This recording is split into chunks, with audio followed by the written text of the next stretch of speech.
Hola, mi nombre es José Roberto Rodríguez y es un gusto compartir contigo. Lección número 3, titulada El Pacto Perpetuo. El texto bíblico base para el estudio de esta semana se encuentra en el libro de Génesis, capítulo 17, verso 7, en el cual leemos lo siguiente: Y estableceré mi pacto entre mí y ti, y tu descendencia después de ti en sus generaciones, por pacto perpetuo, para ser tu Dios, y el de tu descendencia después de ti. Dios le recordó a Abraham que no había olvidado el pacto. Aunque habían pasado unos 25 años desde la primera vez que se hizo la promesa, y aunque quizá le pareció a Abraham que Dios había olvidado, a Dios no se le había olvidado nada. La última vez que se dice que el Señor se comunicó directamente con Abraham fue unos 13 años antes. 13 años que al parecer fueron de comunión normal con Dios, todo el tiempo esperando el cumplimiento de la promesa. Abraham se estaba convirtiendo en un gran hombre de fe, pero no se hace un gran hombre de fe de un día para otro. Se necesitan de tiempo para que Dios trabaje en la vida de un hombre. En Apocalipsis 14:6 leemos: Vi volar por en medio del cielo a otro ángel que tenía el Evangelio eterno para predicarlo a los moradores de la tierra, a toda nación, tribu, lengua y pueblo. ¿De qué clase de evangelio nos habla este texto? Pues de uno eterno, es decir, que no tiene principio ni fin, que se prolonga muchísimo y que no puede ser medido por el tiempo. El Evangelio eterno siempre existió, siempre estuvo allí y se nos prometió desde antes del comienzo del tiempo en la persona de Cristo Jesús. Pero las Sagradas Escrituras no solamente se refieren al Evangelio cuando hace uso del adjetivo eterno. En Génesis capítulo 17, verso 7, nuestro texto base para el estudio de esta semana, encontramos que también existe un pacto eterno, un pacto perpetuo, un pacto sempiterno. El Evangelio y el pacto son dos conceptos divinos que prácticamente coexisten paralelamente, ya que la esencia del Evangelio es el pacto, pero a su vez el pacto es también la esencia del Evangelio. ¿Y a qué esencia nos estamos refiriendo? Pues a aquella que nos dice que Dios, por su gracia y su amor salvíficos, nos ofrece una salvación que no merecemos y que nunca podremos ganar. La esencia del pacto y el Evangelio demanda una respuesta por parte de cada uno de nosotros, y esa respuesta no puede ser otra que devolverle el amor con todo nuestro corazón y con toda nuestra alma y con toda nuestra mente y con todas nuestras fuerzas.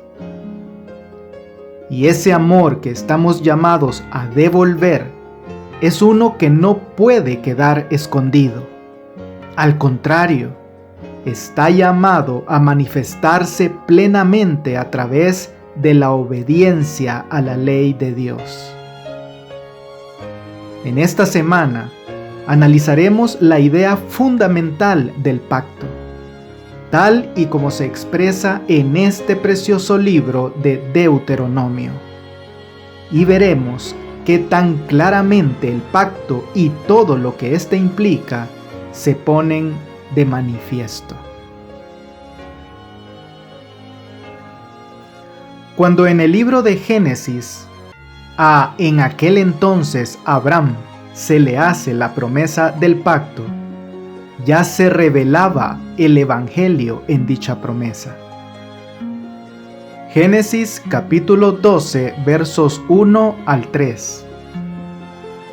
Pero Jehová había dicho a Abraham: vete de tu tierra y de tu parentela, y de la casa de tu padre a la tierra que te mostraré. Y haré de ti una nación grande, y te bendeciré, y engrandeceré tu nombre, y serás bendición. Bendeciré a los que te bendijeren, y a los que te maldijeren maldeciré, y serán benditas en ti todas las familias de la tierra. Aun y cuando la promesa del pacto se hizo antes de que existiera la nación de Israel, se expresó de manera prominente mediante la interacción de Dios con su pueblo, comenzando con sus padres los patriarcas, como en el caso de quien posteriormente se llamaría Abraham. Y si bien este fue un gigante de la fe, más importante que la fe de Abraham era la promesa de Dios. Notemos particularmente las palabras que Dios usa en la cita bíblica anterior. Te mostraré, haré de ti, te bendeciré, engrandeceré, bendeciré. En otras palabras, yo lo haré. Génesis capítulo 11, el anterior, trata acerca de los planes del hombre. En cambio, Génesis capítulo 12 trata acerca de los planes de Dios. Y más específicamente, Génesis 12, 1 al 3 explica cómo Dios prometió a Abraham una tierra, una nación y una bendición. Esto también indicó una visión relacionada al evangelio que Dios quería que los descendientes del pacto de Abraham tuvieran. Ellos debían de mirar más allá de sí mismos a todas las naciones, a todas las familias de la tierra. Y es que Dios no los bendijo para ellos solamente, sino para que bendijeran a todas las naciones. Como herederos de las promesas del pacto, tanto judíos como gentiles son justificados por la fe, sin las obras de la ley. Sí, pero esto no hace desaparecer al compromiso de obedecerla. Jeremías capítulo 31, verso 33. Pero este es el pacto que haré con la casa de Israel después de aquellos días, dice Jehová. Daré mi ley en su mente, y la escribiré en su corazón, y yo seré a ellos por Dios, y ellos me serán por pueblo. Es claro como Jeremías, hablando del nuevo pacto, lo hace en el contexto de la ley. Y es que el nuevo pacto no elimina o renuncia a la ley. Más bien, hace que la ley esté más cercana y más importante al colocarla en la mente y en el corazón, en lugar de en una tabla de piedra o en una hoja. Cosas requeridas por la ley son dadas por el Evangelio. Por ejemplo, Dios demanda obediencia bajo la ley, pero Dios trabaja la obediencia bajo el nuevo pacto. Se nos pide a nosotros santidad bajo la ley, pero la santidad es puesta en nosotros por el Evangelio. Y finalmente, el nuevo pacto trae una nueva relación con Dios, porque aquellos conectados con Él a través de dicho pacto tienen una relación cercana y personal que no tenían antes con su Señor. Abraham procuró cumplir con su parte del pacto mediante la obediencia. ¿Lo estamos procurando tú y yo? Cuando tú y yo tenemos la sensación de haber obtenido la victoria ante cualquier problema, situación o circunstancia, es también el momento de recordar que la victoria siempre la dará el Señor. Porque cuando Dios da la victoria, siempre se encontrará latente el peligro del orgullo. Una manifestación de esto la encontramos en Deuteronomio capítulo 9, verso 5.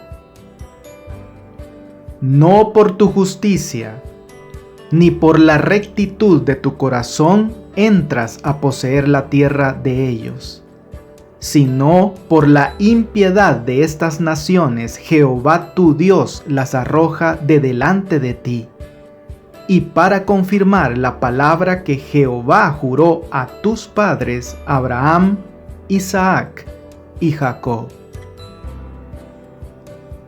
Generalmente, mucho antes de comenzar a decir palabras llenas de orgullo, tenemos pensamientos orgullosos en nuestros corazones.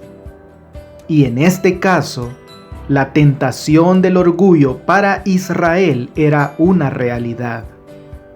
Y ahora era cuando Israel no debía de pensar en su corazón que era por medio de su justicia que el Señor les había entregado la tierra.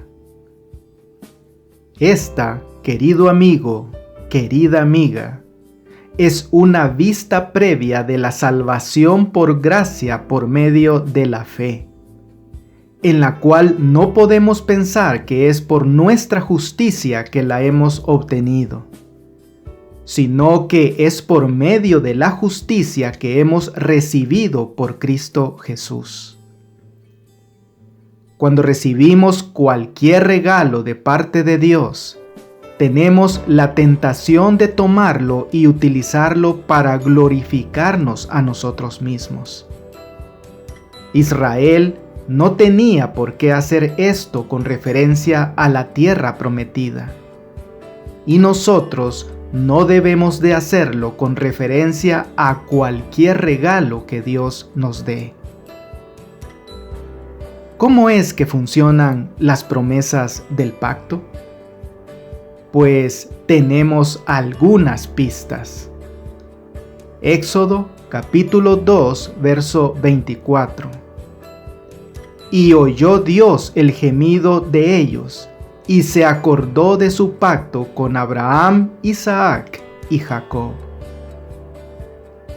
Dios no dirigió su atención a Israel porque ellos fueran buenas personas, sino por el pacto que Él había hecho con sus padres. Él nos da su amor y su atención en el mismo sentido, en el pacto de relación que tenemos con Dios a través de Cristo Jesús. Dios prometió acordarse del pacto que hizo con Abraham, con Isaac y con Jacob, y al recordarlo sería rápido para restaurar y bendecir al Israel arrepentido. Fue en el Sinaí donde finalmente el pacto fue establecido oficialmente. Y en el centro de ese pacto encontramos tanto al Evangelio como también a la ley, es decir, los 10 mandamientos. Una y otra vez, en el libro de Deuteronomio, se le instó al pueblo a obedecer esa ley como parte fundamental del pacto mismo. Si tú y yo en verdad deseamos tener una experiencia real con nuestro Dios, cuán importante es que el Evangelio y la ley jueguen el papel que deben de jugar en nuestras vidas. Una de las palabras que aparecen muy a menudo a lo largo del libro de Deuteronomio es la de pacto, del original hebreo berit. Y aunque la idea de pacto para describir la relación de Dios con su pueblo se encuentra en toda la Biblia, por el número de ocasiones en que Deuteronomio hace referencia a él, es que se le llama el libro del pacto. ¿Qué tan esencial es la idea del berit en este libro? Deuteronomio capítulo 5 versos 1 al 3.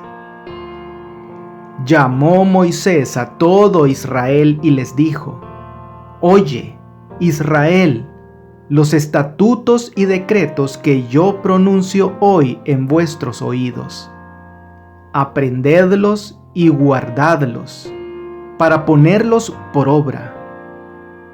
Jehová nuestro Dios hizo pacto con nosotros en Horeb.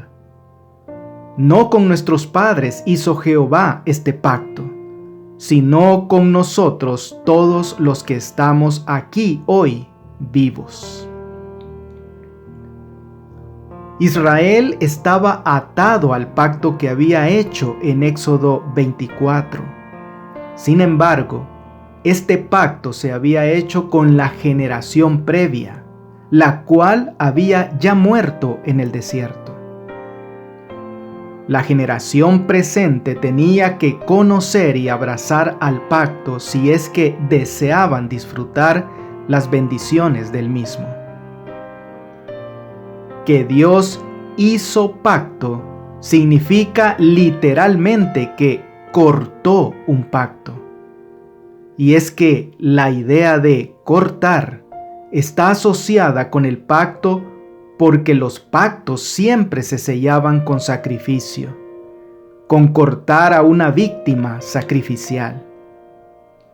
De hecho, el pacto se hizo con la generación previa, y aunque Moisés no lo negó, no obstante mencionó un gran punto: que esto era su pacto. Era un pacto con los vivientes, no de los muertos. Para el pueblo era muy importante también renovar sus responsabilidades en ese pacto, motivo por el cual, luego de un rodeo de 40 años por el desierto, y justo antes de ser partícipes del punto central de la promesa del pacto, es decir, de ingresar a la tierra prometida, Moisés, como vocero del Señor, les da nuevamente los 10 mandamientos. Deuteronomio capítulo 4, verso 13. Y él os anunció su pacto, el cual os mandó poner por obra, los 10 mandamientos, y los escribió en 2 tablas de piedra. Lo que se había hecho ya con anterioridad en el Sinaí, se hacía de nuevo ahora en Moab, justo antes de tomar lo que se había prometido a los padres muchos siglos antes: aquella tierra que fluye leche y miel.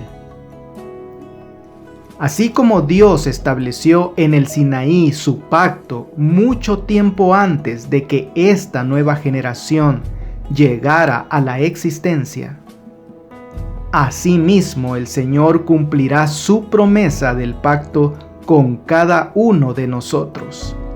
Porque tal como lo dice la pluma inspirada en El deseado de todas las gentes, página 774, desde antes que fueran echados los cimientos de la tierra, el Padre y el Hijo se habían unido en un pacto para redimir al hombre en caso de que fuese vencido por Satanás. Habían unido sus manos en un solemne compromiso de que Cristo sería fiador de la especie humana. En los días de aquel Israel que vagaba por el desierto, existieron toda una serie de grandes y poderosos imperios que, así como surgieron, asimismo desaparecieron, dejando solamente ruinas, si es que algunas quedan. Y aunque en los registros históricos podemos encontrar muchas referencias a imperios como el asirio o el babilónico, a Israel le tocó convivir a su alrededor con una serie de naciones paganas más pequeñas. Y a la luz de las Sagradas Escrituras, ¿qué cosas sabemos sobre estas naciones? Pues por lo menos sabemos que se trataba de pueblos enteros sumidos en el paganismo, el politeísmo y muchas otras prácticas degradantes mediante las cuales incluso se sacrificaban niños. Y lo peor de todo es que se hacía todo esto en el nombre de un Dios, pagano por supuesto. ¿Qué mensaje y qué advertencia llegó hasta el pueblo escogido por parte de su Señor? Deuteronomio capítulo 18, verso 9. Cuando entres a la tierra que Jehová tu Dios te da, no aprenderás a hacer según las abominaciones de aquellas naciones. Dios sabe que muchas personas tienen la curiosidad natural hacia lo oculto, y que la curiosidad los lleva a obtener conocimiento que Dios manda a dejar en paz. ¿Por qué razón se ordenaba el rechazo a todo aquel tipo de cosas que eran practicadas por estas naciones? Deuteronomio capítulo 18, verso 12. Porque es abominación para con Jehová cualquiera que hace estas cosas. Y por estas abominaciones Jehová tu Dios echa estas naciones de delante de ti. Puede ser pertinente comentar que en nuestro tiempo, cuando se practican ampliamente cosas como el espiritismo, la astrología, la lectura del horóscopo, entre otras y demás, estos mandatos dados a la antigua Israel tienen una relevancia muy particular para nosotros hoy en día. Porque no solamente es imposible encontrar el futuro por medio de tales prácticas, sino que las prácticas mismas están prohibidas por Dios para el hombre que se hace llamar miembro de la familia del pacto. Y el resumen de esto es que Dios había llamado a esta nación con un propósito especial, resumiendo a su vez la relación del pacto entre Él y ellos de la siguiente manera. Deuteronomio capítulo 26 versos 16 y 17. Jehová tu Dios te manda hoy que cumplas estos estatutos y decretos. Cuida, pues, de ponerlos por obra con todo tu corazón y con toda tu alma. Has declarado solemnemente hoy que Jehová es tu Dios, y que andarás en sus caminos, y guardarás sus estatutos, sus mandamientos y sus decretos, y que escucharás su voz. A veces necesitamos ser recordados con referencia a la ley de Dios. Sin embargo, muy a menudo necesitamos ser exhortados e instruidos con frecuencia en referencia a la palabra de Dios. Sabemos qué hacer, pero necesitamos ser animados para en realidad hacerlo. La razón central de nuestra existencia como nación del pacto es comprometernos hoy mismo a ser personas fieles, santas y especiales. La relación de Dios con su pueblo Israel a través de lo que conocemos como un pacto, es decir, a través de un acuerdo legal entre dos partes, con reglas, estipulaciones y regulaciones, podría hasta cierto punto parecernos un tanto fría y formal. Pero algo que no debemos olvidar es que nuestro Señor lo único que hacía al utilizar esas formas era trabajar con su pueblo en un contexto con el que ellos se encontraban más familiarizados. Recordemos que en ese tiempo existían otros acuerdos de pacto entre distintos reinos de la antigüedad. Por lo tanto, Dios usaba algo que a sus hijos les resultara un poco más fácil de distinguir. Obviamente, la imagen del pacto no fue la única que el Señor utilizó, y por eso analizamos también otras imágenes, algunas de las cuales se encuentran precisamente en nuestro libro base de estudio para este trimestre. Deuteronomio capítulo 8, verso 5. Reconoce a sí mismo en tu corazón que como castiga el hombre a su hijo, así Jehová tu Dios te castiga. Y Deuteronomio capítulo 32, verso 6. ¿Así pagáis a Jehová, pueblo loco e ignorante? ¿No es Él tu Padre que te creó? Él te hizo y te estableció. Todos deberíamos tener muy claro que el vínculo más estrecho, cercano y amoroso que tenemos es el de la familia. Y Dios siempre tuvo el deseo de mantener ese tipo de relación con su pueblo. ¿Recuerdas las palabras de Jesús a María Magdalena en Mateo capítulo 28, verso 10? Entonces Jesús les dijo: no temáis, id, dad las nuevas a mis hermanos, para que vayan a Galilea y allí me verán. ¡Qué hermoso!, ¿no es cierto? Un Cristo resucitado refiriéndose a sus discípulos como mis hermanos. ¡Qué ejemplo de amor y de gracia! Deuteronomio capítulo 4, verso 20.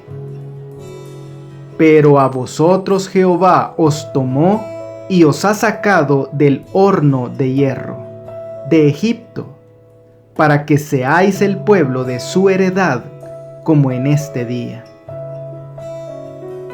Acá vemos otra imagen, la del horno de hierro. Esta no es más que una figura de dicción que fue usada en Primera de Reyes 8:51 para indicar aquella dura servidumbre de la cual el Señor había rescatado a su pueblo en Egipto. Pero la imagen también fue usada en Isaías 48:10 para definir las experiencias disciplinarias bajo la mano de Dios como un proceso de refinamiento en un horno. Isaías 48, verso 10. He aquí te he purificado, y no como a plata, te he escogido en horno de aflicción. Pacto, familia y horno de hierro. Imágenes que nos hablan y nos enseñan sobre la esencia de lo que siempre ha sido la relación entre Dios y sus hijos a lo largo de la historia. Gracia y amor para quienes no lo merecíamos. Muy bien. Sinteticemos algunas ideas que nos ha dejado esta preciosa lección. Número 1. Ley y evangelio juntos.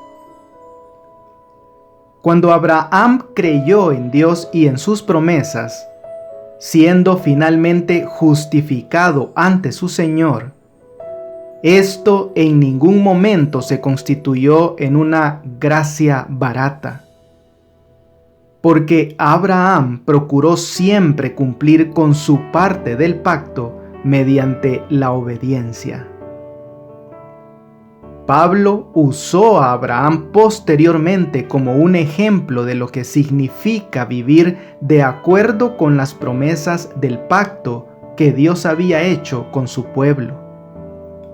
Promesas que son para todos, para ti y para mí también, justificados ahora por la fe sin las obras de la ley, pero sin olvidar que igualmente estamos comprometidos, debido al pacto, a obedecer esa ley. Número 2. Promesa y compromiso hoy. El pueblo de Israel renovó sus responsabilidades en el pacto cuando Moisés les da nuevamente los 10 mandamientos, justo antes de entrar en la tierra prometida y luego de un largo peregrinar por 40 años en el desierto.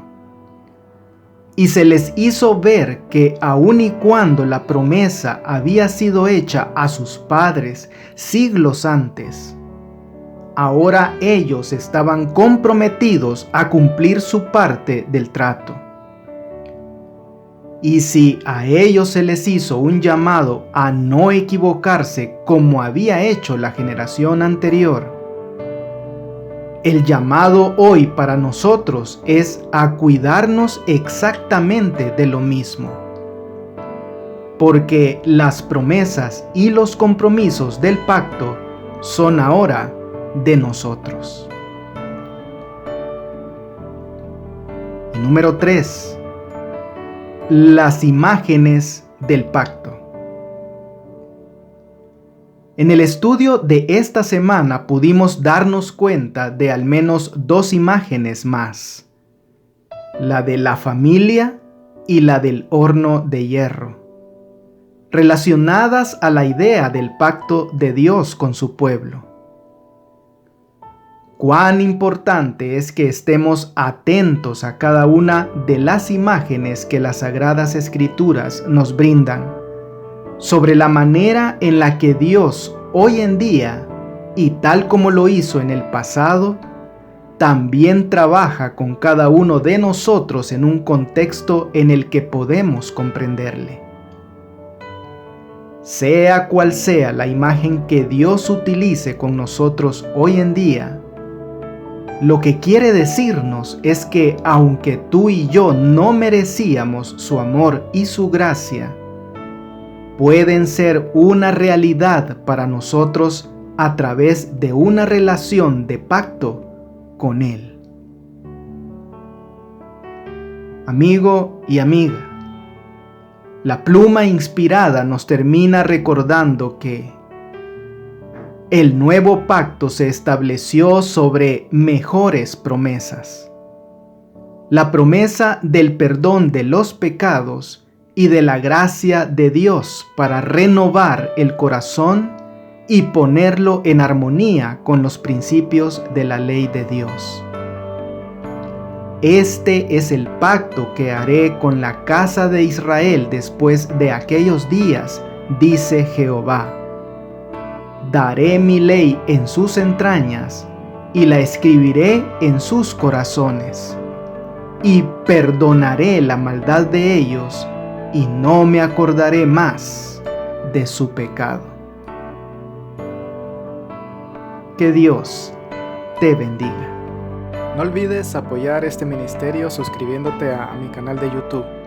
Con esto tendrás acceso a un video resumen completamente ilustrado y animado de la lección de escuela sabática para adultos al inicio de cada semana.